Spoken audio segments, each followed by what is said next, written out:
Hey everyone, I am Ekta living in Delhi with my family and preparing for UPSC. This will be my third attempt in UPSC.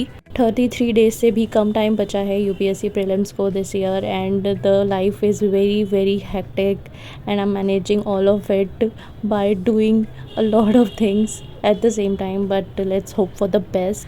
In this vlog I'm sharing my UPSC prelims related study routine, so stay tuned. यहाँ पे मैं science tech की अपनी classes को complete कर रही हूँ जो कि अब कंप्लीट हो चुकी है और मैं अब पॉलिटी का रिवीजन पे फोकस कर रही हूँ जो कि मैंने 2 महीने पहले फरवरी में ख़त्म किया है एक रिवीजन उसका, एंड अभी वापस से उसको रिवाइज़ करने के लिए मेरा स्ट्रेटजी है। और यहाँ पे मैं आपको सुबह से लेकर रात तक का अपना पूरा स्टडी रूटीन दिखाने वाली हूँ। तो ये 6 बजे मैं उठ गई हूँ और मेरा फर्स्ट स्टडी सेशन आप लोगों के साथ लाइव सेशन पे होता है। So I am just getting ready for the live. So here I am on live, you can see here YouTube live जहाँ पे लिखा है यहाँ पे मेरा फ़ोन रखा हुआ है and I am just revising the polity. If I tell you about what is my polity resource, so there is only one Lakshmikant. So Lakshmikant is the only book I am referring for polity and I am revising it. Lakshmikant के साथ साथ tab पे मैंने कुछ mind maps खोले हुए हैं, उसके थ्रू भी मैं पॉलिटी का रिवीजन कर रही हूँ, काफ़ी हेल्प मिल रही है. तो ये one of my subscriber has shared these maps with me and I want to share this with you all also because he has done amazing work simplifying the concepts very well with the mind map जो कि revision और last minute revision के लिए very effective है. तो आप देख सकते हैं, मैं टेलीग्राम का इनके लिंक जो है डिस्क्रिप्शन में मेंशन कर दूंगी एकदम लास्ट में, तो आप देख लीजिएगा और it's very helpful I would say. After doing the live study session from 6:30 a.m. to 10:30 a.m. I get ready and have my breakfast and then leave for the library. My library is in Karol Bagh. I don't live near Karol Bagh, so please don't ask कहाँ रहती हूँ, मैं नहीं बताने वाली हूँ. So library पहुँचने से पहले एक बहुत ही इंपॉर्टेंट इन्फॉर्मेशन है जो मैं आप लोगों के साथ शेयर करना चाहती हूँ. 21 अप्रैल को सिविल सर्वेंट्स की कंट्रीब्यूशन को रिकॉग्नाइज़ करने के लिए इस सिविल सर्विस डे PWOnlyIS लाया है limited time offer of up to 80% off on all UPSC courses. 2027 target year के लिए है Sankalp 2027 Hindi and English and pinnacle 2027 English सिर्फ 12,499 में, एंड 2026 टारगेट ईयर वालों के लिए है प्रहार Hindi and English and Titan English only foundation batch सिर्फ 10,499 में.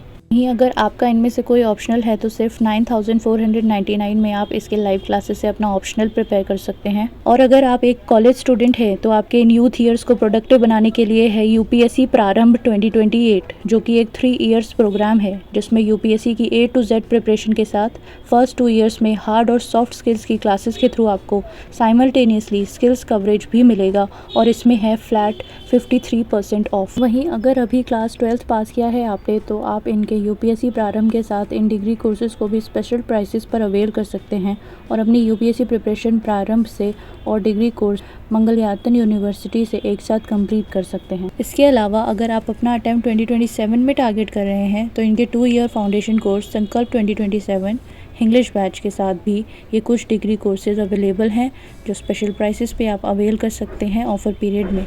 बाकी और डिटेल्स के लिए आप नीचे लिंक्स पर विज़िट कर सकते हैं और अगर इनमें से कोई भी कोर्स को परचेज़ करते टाइम आप स्क्रीन पे मेंशन्ड डिस्काउंट कोड को यूज़ करते हैं तो आपको एक्स्ट्रा डिस्काउंट भी मिलेगा. Let's get back to the vlog again. सुबह का लाइव स्टडी सेशन कंप्लीट करने के बाद तो मैं यहाँ पहुँच गई हूँ लाइब्रेरी. जैसा कि मैंने बताया था पॉलिटी का रिवीजन करना बहुत ही इंपॉर्टेंट हो गया था बिकॉज 2 महीने से ऊपर होने वाला था उसे पढ़े हुए. तो आई डोंट वांट कि कोई भी ऐसी इन्फॉर्मेशन स्लिप करती जाए और मुझे बहुत टाइम हो जाए उसको रिवाइज़ करते हुए, तो कोई फ़ायदा नहीं रहेगा. तो इसीलिए मैंने बीच में पॉलिटी के लिए कुछ दिन निकाले और इसको पॉलिटी को एडजस्ट करने की कोशिश करी है रिवीजन को. तो यहाँ पर मैं मिनी टारगेट्स बना रही हूँ कि किस तरीके से मैं पॉलिटी को कंप्लीट करूँगी. वैसे मैंने स्टार्टिंग में ये सोचा था कि शायद मैं इसे 2 दिन में कंप्लीट कर लूँगी, बट जैसे ही मैंने स्टार्ट किया मुझे पता चल गया कि नहीं, ये 2 दिन का काम तो बिल्कुल नहीं है. तो मुझे इसको कंप्लीट करने में एटलीस्ट 4 दिन लगे. तो मैंने जितने भी इम्पॉर्टेंट चैप्टर्स हैं उनका यहाँ पे लिस्ट बना लिया है जो मुझे पक्का से करने थे. तो ये भी मैं आपके साथ आगे शेयर करूँगी. लास्ट में आपको ये स्लाइड दिखेगी कि मैंने क्या टारगेट्स भी बनाए हैं. और यहाँ पे मैं आपको दिखा रही हूँ अपनी लक्ष्मीकांत की बुक. तो आप यहाँ देख सकते हैं जितने भी मार्क हैं यहाँ पे, कोई स्टार है या फिर टिक है अलग अलग कलर्स से. तो इतनी बार मैं इसे पढ़ चुकी हूँ, तो कम से कम 5 बार मैं इसे पढ़ चुकी हूँ. और ये जो रिवीज़न मैं इस समय कर रही हूँ ये 6th रिवीज़न होगा.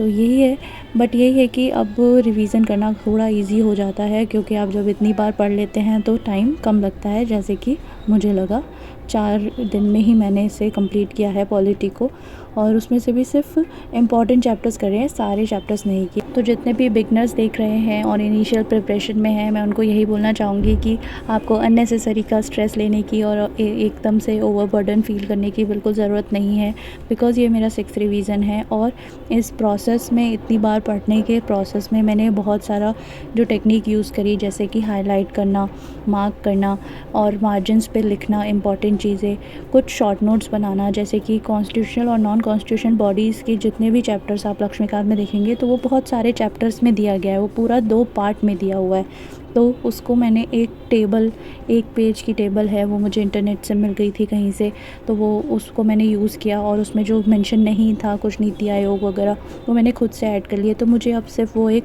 पेज पढ़ना होता है। वो सारे जो भी कॉन्स्टिट्यूशन नॉन कॉन्स्टिट्यूशन बॉडीज़ को अगर मुझे रिवीजन करना है तो मेरा जो टाइम है वो ड्रास्टिकली रिड्यूस हो जाता है। इसी तरीके से पार्लियामेंट्री कमेटी के लिए मैंने एक पेज पे बना लिया है, जिससे रिवीजन बहुत ही क्विक हो जाता है।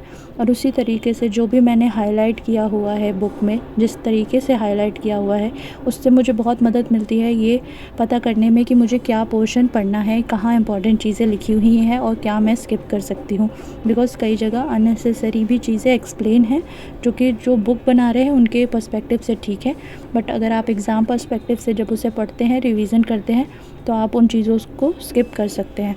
तो ये तभी पॉसिबल है, ये रिकॉग्नाइज़ करना और इस स्टेज तक आना, जब आप एक सिग्निफिकेंट अमाउंट ऑफ टाइम उसमें इन्वेस्ट करेंगे, और कम से कम 4th to 5th रीडिंग के बाद ही ये पॉसिबल है कि आप ऐसे स्टेज पे आ जाएं कि आप जल्दी से जल्दी उसको रिवीजन कर पाएँ, अपनी पॉलिटी और लक्ष्मीकांत और स्पेक्ट्रम जैसी चीज़ों की। यहाँ पे मैं घर आ चुकी हूँ और आप देख सकते हैं कि मैं अभी भी लक्ष्मीकांत पॉलिटी को ही कंप्लीट कर रही हूँ। तो इस 4 दिन में मैंने पूरी तरीके से पॉलिटी ही किया है और कुछ भी नहीं किया, और इसी वजह से मैं इसे थोड़ा कंप्लीट भी कर पाई। और फिर मैं 12 बजे के आसपास सो गई थी, बिकॉज़ अगर आपको नेक्स्ट डे उठना है तो आपको सोना भी पड़ेगा। जिस दिन भी मैं लेट हो जाती हूँ कभी कभी उठने में, तो मुझे लाइव कैंसिल करना पड़ता है, बिकॉज़ फिर मेरी नींद पूरी नहीं होती, और मैं अगर सुबह उठ गई तो फिर मेरा पूरा दिन भी ख़राब जाता है, पूरे दिन नींद आती है। तो sleep is more important than waking up early. So जब भी कभी सुबह उठने का प्लान करो तो ये देखो कि नींद आप पूरी ले रहे हो, आपके ब्रेन की गुड फंक्शनिंग के लिए that is very important. So this is the next day and next morning. तो यहाँ पे भी मैं पॉलिटी लक्ष्मीकांत मेरी चली जा रही है, और मैं यहाँ पे लाइव स्टडी सेशन पे ये रिवीजन कर रही हूँ। उसके बाद मैं लाइब्रेरी के लिए निकलूँगी। तो रिवीजन करना इसलिए भी ज़रूरी होता है, क्योंकि कई बार जब आप रिवीजन करते हो और आपको जब याद आता है कि अरे मुझे ये तो आता है, मुझे ये भी याद है, तो उससे आपका कॉन्फिडेंस भी बहुत बूस्ट होता है। तो इन लास्ट जो दिन होते हैं प्रीलिम से पहले, उसमें कॉन्फिडेंस का मेजर रोल होता है। कई लोग अपना कॉन्फिडेंस खो देते हैं और अच्छी तैयारी के बावजूद अपना अटेम्प्ट नहीं देते, बिकॉज़ वहाँ पे कॉन्फिडेंस का एक बहुत ही मेजर रोल प्ले होता है। ठीक है, तो आपको कॉन्फिडेंस लूज़ नहीं करना है, आप रिवीजन करिए अपनी। ठीक है, एक स्ट्रैटेजी अभी भी बनाइए, 2-4 दिन हर सब्जेक्ट को दीजिए, और जब आप देखेंगे कि आपने सब पढ़ा हुआ है, आपने मेहनत करी है, तो आपको चीज़ें याद आएंगी। जब आप देखेंगे, उन्हें रिवीजन करेंगे, और आपका कॉन्फिडेंस अपने आप ऊपर जाएगा। सो बिलीव इन योरसेल्फ, आपकी मेहनत वेस्ट नहीं जाएगी। जो भी इस साल का अटेम्प्ट दे रहे हैं और दो माइंड्स में आ रहे हैं कि दें या ना दें, ठीक है, तो प्रैक्टिस करो, PYQ करो। PYQ से भी कॉन्फिडेंस बूस्ट होता है। इसी वजह से ये कहा जाता है, रिकमेंड किया जाता है कि टेस्ट जो होता है वो थोड़ा सा डिफ़िकल्ट साइड पे बनते हैं, बट PYQ जो होता है वही हमें एक्चुअल में UPSC ने वही क्वेश्चंस बनाए हैं, और हमें एग्ज़ाम में जाके भी UPSC के क्वेश्चन करने हैं। इसीलिए आपका कॉन्फिडेंस मेंटेन रहे, इसीलिए ये रिकमेंड किया जाता है कि एग्ज़ाम में जाने से पहले PYQ करके जाइए। इवन ये कहा जाता है कि जो एग्ज़ाम डे है उस दिन भी आप थोड़े से PYQ करिए। लाइक पॉलिटी के थोड़े इजी रहते हैं PYQ, तो आप पहले PYQ थोड़े से पॉलिटी के ही करके जाइए, ताकि आपका एक कॉन्फिडेंस लेवल जो है ना इंक्रीज़ हो जाए। ठीक है, which is very important. Also इस टाइम पे करंट अफेयर का बहुत सारे कोर्सेज़ आते हैं, बहुत सारा मटेरियल आता है, प्लीज़ उसकी तरफ बिल्कुल भी अट्रैक्ट मत होइए और कुछ भी नया मत पढ़ो। जो भी आपका करंट अफेयर का कोर्स है, चाहे आप 8365 आपने करी हो, तो उसको भी अब नया कुछ मत पढ़िए, बिकॉज़ आज आपने एक चैनल पे कोई करंट अफेयर की मैराथन देख ली, फिर आप सोच रहे हैं कि आपने नेक्स्ट चैनल पे भी देख ली, उसका फ़ायदा नहीं है। इवन या तो आप एक ही चैनल की करंट अफेयर की जो मैराथन है उसे 2 बार भले देख लीजिए, तो फिर भी, और उसमें से कुछ शॉर्ट नोट्स बना लिए याद करने लायक, उसको रिवाइज़ कर लिया अगर कम से कम 4 बार, तो फिर भी तो ठीक रहेगा। कम से कम कुछ क्वेश्चन अगर आया उसमें से तो आप सॉल्व कर पाओगे, वरना क्या होगी हालत पता है?